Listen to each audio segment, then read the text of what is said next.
Un solo enfrentamiento puede cambiar para siempre el destino de toda una civilización. Imagina una guerra capaz de enterrar de una vez por todas a la República Romana y abrir camino a un nuevo régimen que moldearía el futuro de Occidente. En el escenario implacable de la batalla de Thapso, Julio César demostró cómo la fuerza de las legiones podía aniquilar cualquier resistencia, inaugurando una era de imperios y dinastías. Prepárate para sumergirte en una historia de ambición, traición y sangre, donde el poder militar se convirtió en la carta decisiva para dominar Roma. Este conflicto no fue solo otro duelo entre generales rivales, sino un capítulo clave que reescribió las bases políticas de Roma. Después de consolidar su victoria contra Pompeyo, César se lanzó a aplastar las últimas voces republicanas que se habían refugiado en África. En esa región llena de sorpresas, enemigos formidables y reinos extranjeros, el destino de Roma finalmente se sellaría. Y mientras senadores aristocráticos se unían a ejércitos aliados, el poder de las legiones resultó ser más amenazador que cualquier ideal republicano. A cada paso que César daba hacia las costas africanas, más clara se hacía la gravedad de la amenaza que se cernía sobre la República. En su camino, reyes como Juba y generales sedientos de gloria forjaban alianzas desesperadas para detener el avance del futuro dictador. Fue en este contexto de tormentas, emboscadas y estrategias audaces donde César dejó su huella, rediseñando fronteras y silenciando voces disonantes. Pero, ¿están realmente las legiones de Roma listas para enfrentar lo impensable, ante adversarios que dominaban el desierto y contaban con elefantes de guerra? Prepárate para un viaje intenso, donde cada decisión precipita un punto de inflexión y cada batalla sacude los cimientos del mundo antiguo. Sin revelar el desenlace aún, te invito a reflexionar hasta dónde estaría dispuesto a llegar un líder para consolidar su poder absoluto. La respuesta puede sorprenderte y, a la vez, explicar por qué la República no resistió la fuerza arrolladora de un general ansioso por conquistas. Ahora, vamos a desentrañar los acontecimientos que transformaron a César en el hombre que marcaría el fin del viejo régimen y el inicio de una nueva era. Después de la batalla de Farsalos, en el 48 a.C., donde Pompeyo fue derrotado, muchos pensaron que el conflicto llegaría a su fin. Sin embargo, la facción de los optimates, senadores aristocráticos que defendían la República, se negó a rendirse. Huyeron a África, aliándose con figuras poderosas como el rey Juba y de Numidia, buscando crear un refugio infranqueable. César se dio cuenta de que, si quería extinguir de una vez la llama republicana, tendría que cruzar el Mediterráneo y enfrentar ese desafío. ¿Sabías que el control de África ya era vital para Roma mucho antes del imperio, gracias a su abundancia de granos y riquezas? Esta región, que más tarde se tornaría fundamental para imperios y dinastías sucesores, siempre trajo la codicia de los líderes romanos. César, consciente de esta importancia estratégica, reunió 6 legiones y partió de Sicilia en el 47 a.C., pero enfrentó tormentas violentas. Sus barcos se dispersaron y al llegar a la costa africana, contaba con solo 3.000 soldados de infantería y 150 jinetes. Para los republicanos, esa era la oportunidad de acorralar a César y retomar el control de Roma, restableciendo el Senado como la fuerza suprema. Metelo Escipión, líder de los optimates, y Juba I, motivado por la ambición de expandir sus dominios, unieron ejércitos y recursos contra el enemigo común. Por su parte, César, a pesar de estar en desventaja numérica, confiaba en la disciplina de sus legiones y en su capacidad de improvisar bajo presión. El escenario estaba listo para un enfrentamiento que redefiniría el futuro político y militar de la ciudad más influyente del mundo antiguo. Cada instante, la tensión crecía. ¿Sobreviviría el honor republicano a los ataques fulminantes de César?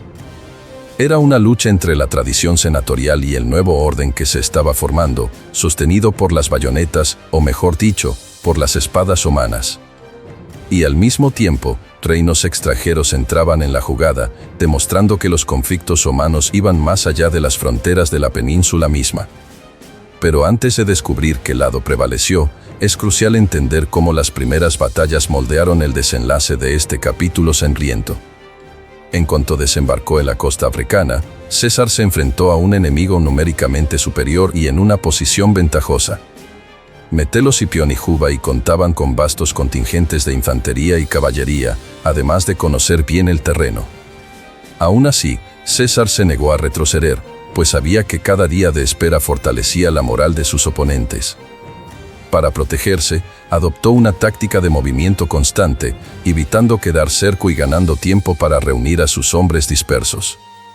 En Ruspina, el 4 de enero del 46 a.C., los optimates casi logran encerrar a César y aniquilar sus fuerzas. Fue un momento crítico, en el que la emboscada enemiga sacudió incluso a las tropas veteranas de César. ¿Sabías que los antiguos manuales de guerra romanos exaltaban la disciplina como un factor decisivo para la victoria? La retirada estratégica de César aquel día lo demostró. Incluso en desventaja, la cohesión de las legiones impidió el colapso total. Mientras el riesgo de un desastre se cernía sobre las fuerzas de César, comenzaron a llegar refuerzos gradualmente, proveniendo de Sicilia y otros puntos. Cada barco que atracaba traía nuevos soldados, provisiones y la esperanza de cambiar el rumbo de la batalla contra la coalición enemiga. Es intrigante notar cómo esta situación se asemeja a eventos futuros del Imperio Romano, cuando generales esperaban legiones adicionales para enfrentar revueltas en provincias distantes. En periodos turbulentos, como la crisis del siglo III, los esfuerzos eran la diferencia entre sucumbir al caos o mantener el control sobre vastos territorios. César, ahora menos presionado, empezó a planear una ofensiva más organizada, listo para mostrar la verdadera fuerza de sus legiones. Pero, ¿cómo superaría las enormes desventajas en caballería y los legendarios elefantes africanos de Juba? La respuesta comenzaría a surgir en sus estrategias de cerco y en la búsqueda de una posición ventajosa, que pronto se volvería contra la ciudad de Tapso. Y es precisamente en este escenario donde se desarrolló uno de los cercos más emblemáticos de la guerra civil, el preludio al golpe fatal a la República. Tapso era una fortaleza crucial para los republicanos, protegida tanto por sus defensas naturales como por las tropas de Cipión. César, decidido a impedir el flujo de suministros a sus enemigos, inició un cerco que combinaba bloqueo marítimo y construcciones defensivas. ¿Te has preguntado por qué los ingenieros romanos eran tan temidos y respetados en los imperios y dinastías posteriores?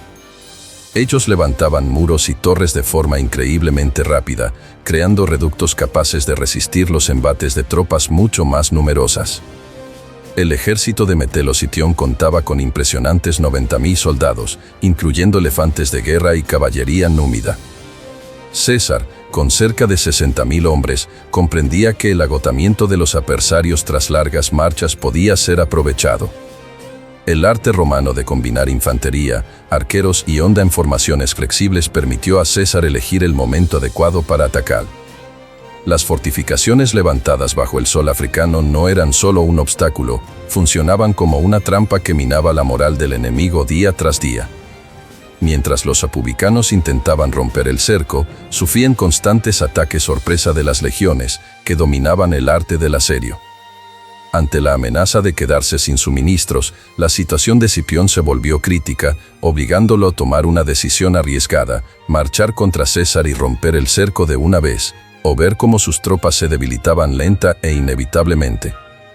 Esta elección dramática explica por qué tantos generales romanos, en épocas posteriores, evitaban enfrentamientos directos hasta tener la certeza de la victoria.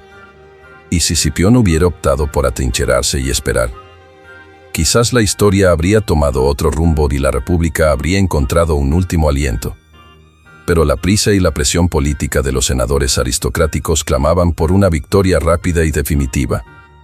César, por su parte, mantenía la paciencia de un estratega que ya había enfrentado tormentas mayores, listo para aprovechar el más mínimo error enemigo. Así, los eventos del cerco de Tapso nos conducen al fatídico día que plasmaría la victoria de César en los anales de Roma. El 6 de abril del 46 a.C., Cipión finalmente organizó sus tropas en formación de batalla, creyendo haber encontrado la oportunidad de romper el cerco. Su infantería estaba organizada en 3 grandes líneas, flanqueadas por caballería, con elefantes de guerra posicionados delante para causar terror inicial. La idea era simple: usar la masa de los paquidermos para abrir brechas en las firmes líneas de César y sembrar el pánico.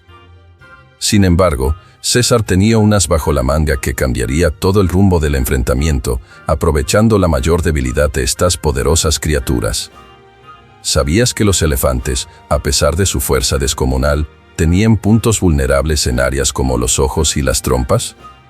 Consciente de ello, César posicionó arqueros y hondistas en los laterales, indicándoles que dispararan flechas y piedras para cegar y desorientar a los animales. El estruendo de las trompetas legionarias creó un pavor adicional en los elefantes, que, en pánico, retrocedieron sobre las propias líneas republicanas. El caos se desató instantáneamente, convirtiéndose en una escena brutal de pisotones y gritos que sacudirían incluso a los soldados más experimentados. Aprovechando el desorden, las legiones de César avanzaron con firmeza, rompiendo las defensas enemigas y forzando la huida de gran parte de las tropas de Escipión.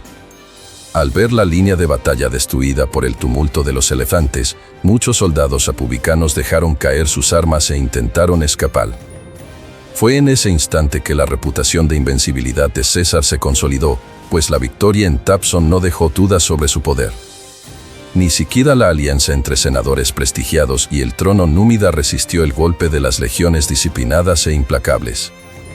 El eco de este triunfo resonaría por toda Roma, pues la batalla de Tapso marcaría un punto de no retorno en la guerra civil. Aún así, el resultado más impactante estaba por venir, un baño de sangre que demostraría la ira de las tropas y el fin de la tolerancia con los republicanos. Dicen que fue en ese día que César vislumbró, más que nunca, el trono absoluto que tanto deseaba. Pero, ¿cómo lidiaría con los prisioneros y qué destino les esperaba a los líderes de la última resistencia republicana? Poco después de la victoria, César planeaba mostrar clemencia a los adversarios capturados, repitiendo su política de perdón adoptada en campañas anteriores. Sin embargo, la furia contenida de los legionarios, agotados por las largas campañas y la amenaza constante, explotó en venganza. Se estima que alrededor de 10.000 prisioneros fueron masacrados, un episodio que revela cómo el clima de guerra civil puede transformar incluso a soldados disciplinados en verdugos.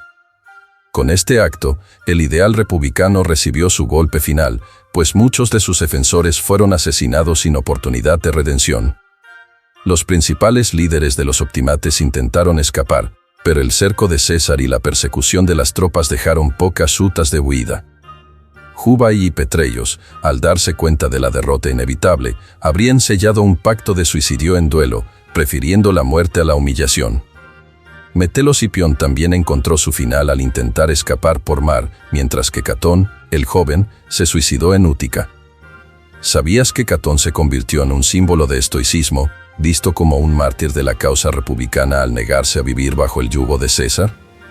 Estos eventos trágicos ilustran cómo las guerras civiles, particularmente en imperios y dinastías a lo largo de la historia, tienden a terminar en actos extremos de violencia.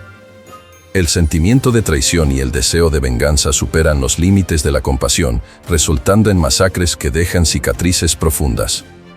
Roma no sería una excepción. De aquí en adelante, cualquier nueva revuelta interna llevaría las sombras de este brutal enfrentamiento.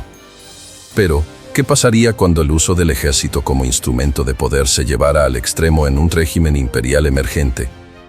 Este momento de furia colectiva demuestra cómo la victoria final de César representó la muerte simbólica de la antigua república. Con casi todos los nombres importantes de los optimates eliminados, no quedaba fuerza política para detener la ascensión de un gobierno unificado. Y si piensas que este patrón se detendría ahí, te equivocas. El Imperio Romano vería nuevos episodios de usurpadores y generales en busca de poder. Para entender cómo el ejército se convertiría en la principal herramienta de gobierno, necesitamos observar las dinámicas internas que moldearon la política del periodo imperial.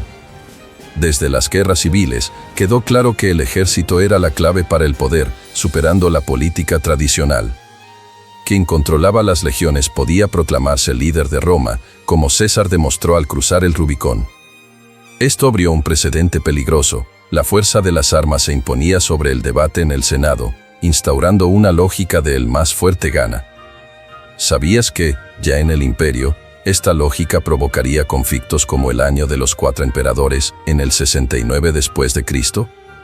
Generales ambiciosos veían en el poder militar una vía directa al trono, comprometiendo la unidad imperial. La crisis del siglo III, 235 a 284 DC, llevó esta dinámica al extremo, con decenas de emperadores sucediéndose rápidamente. Las legiones elegían y depusieron gobernantes, convirtiendo la política romana en rehén de los caprichos militares. Esta inestabilidad corroía las estructuras, forzando reformas que generaban desconfianza entre senadores y generales. Pero, ¿qué pasaría cuando fuerzas externas amenazaran a Roma mientras los generales disputaban el título imperial? En muchos casos, las tribus germánicas y persas encontraron menos resistencia, pues el ejército estaba ocupado en disputas internas. La lección que la historia nos enseña es clara: cuando la fuerza militar se convierte en la única moneda de poder, la estabilidad del Estado se vuelve vulnerable. ¿Alguna vez te has preguntado cuántos reinos y naciones han caído porque sus ejércitos decidieron pelear entre sí en lugar de contener a un enemigo común? Tal escenario remite directamente a la batalla de Thapso, donde el ejército de César demostró que podía remodelar Roma al gusto de un solo líder. En el imperio, este patrón solo se intensificaría, creando emperadores que ascenderían o caerían por el filo de la espada. Y esa misma espada, antes instrumento de gloria, sería la responsable de hundir a la República en su último suspiro. Comprender esta dinámica es crucial para entender por qué África, el escenario de la batalla decisiva de César, se volvería una pieza vital en el ajedrez imperial. La victoria de César en África no fue solo un triunfo militar, sino también un paso estratégico para controlar el suministro de granos. Regiones como Numidia y la antigua Cartago ofrecían una riqueza agrícola que sustentaría a la población de Roma por siglos. Durante el periodo imperial, cualquier amenaza a la ruta de suministros africana generaría crisis de hambre e inestabilidad política. ¿Sabías que las provincias africanas se volvieron tan valiosas que los emperadores invertían fortunas en infraestructura y fortificaciones locales? Ciudades como Leptis Magna florecieron, enriqueciendo comerciantes y llenando los cofres de Roma con impuestos y tributos. Así, África se convirtió en un verdadero pilar para la sostenibilidad del imperio, garantizando la lealtad de las legiones apostadas en la región. Esta dependencia reforzó la tendencia a luchar ferozmente por cualquier territorio que pudiera amenazar el suministro de granos. Ejemplos históricos muestran que grandes imperios y dinastías siempre protegen sus fuentes de alimento como máxima prioridad. La influencia africana era tal que, tras la batalla de Thapso, Roma nunca volvió a subestimar la importancia de este rincón del Mediterráneo. Incluso en los siglos siguientes, revueltas o invasiones provenientes del norte de África causaban temores en el centro del imperio. Un ejemplo clásico ocurrió durante la rebelión de Firmo, en el siglo IV, cuando el emperador Valentiniano corrió a sofocar la crisis en la región. Es fascinante darse cuenta de que todo esto tiene raíces en la época de César, que entendió rápidamente el poder que este territorio ejercía sobre Roma. No obstante, la conquista de Thapso fue solo el catalizador para un cambio mucho mayor, el fin de la República y la consolidación de un régimen autocrático. ¿Y si la República hubiera resistido en ese suelo africano? ¿El destino del mundo occidental habría sido diferente? La respuesta se esconde detrás de los escenarios de un poder emergente que pronto centralizaría toda la autoridad en la figura de un emperador. Para entender cómo ocurrió esto, es fundamental observar el momento en que la República fue realmente extinguida, abriendo las puertas a una nueva era de gobernantes supremos. La batalla de Thapso pulverizó los últimos focos de resistencia republicana, permitiendo que César dominara Roma sin contrapesos. Poco después, sería nombrado dictador vitalicio, un título que consolidaba su poder, pero también alimentaba conspiraciones. En el 44 a.C., César fue asesinado en los famosos Idos de Marzo, revelando que ni siquiera una victoria militar absoluta garantizaba su seguridad.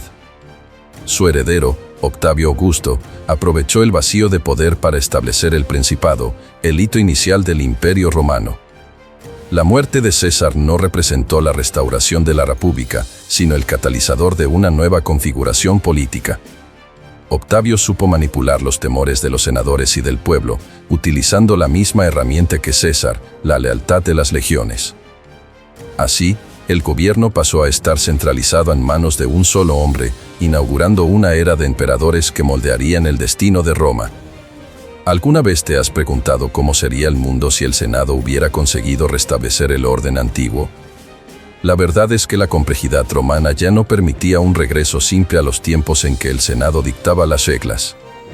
Las instituciones republicanas estaban desgastadas por las guerras civiles, la corrupción y la ambición de líderes militares.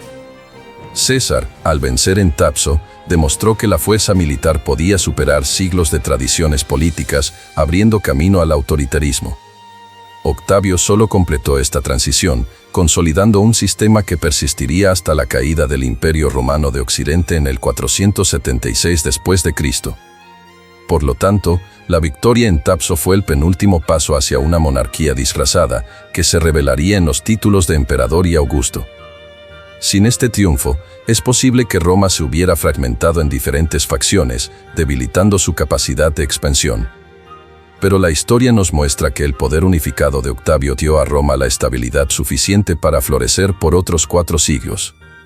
La semilla plantada por César en el suelo fecano germinó en un régimen que influenciaría todos los imperios y dinastías futuras. La batalla de Tapso no fue solo un choque militar, sino el golpe decisivo contra la antigua República Romana.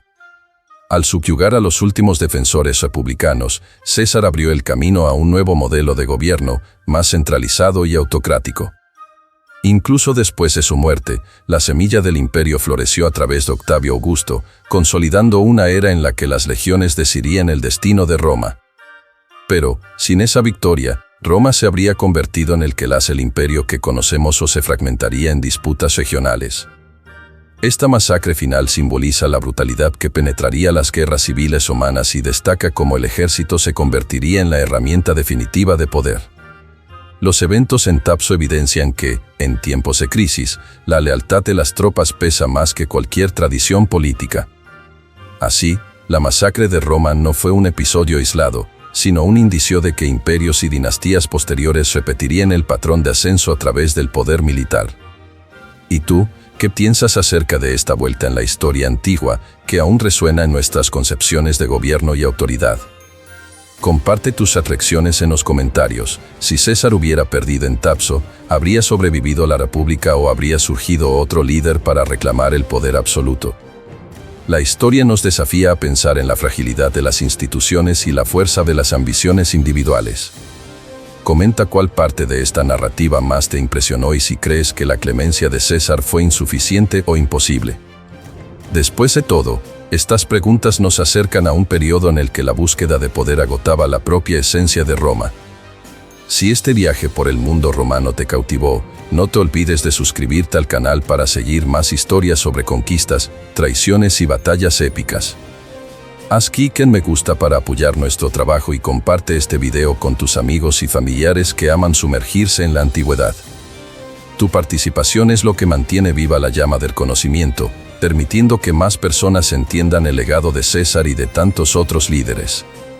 Prepárate para las próximas narrativas que te harán repensar todo lo que aprendiste sobre imperios y dinastías, porque el universo romano es infinito en intrigas y sorpresas.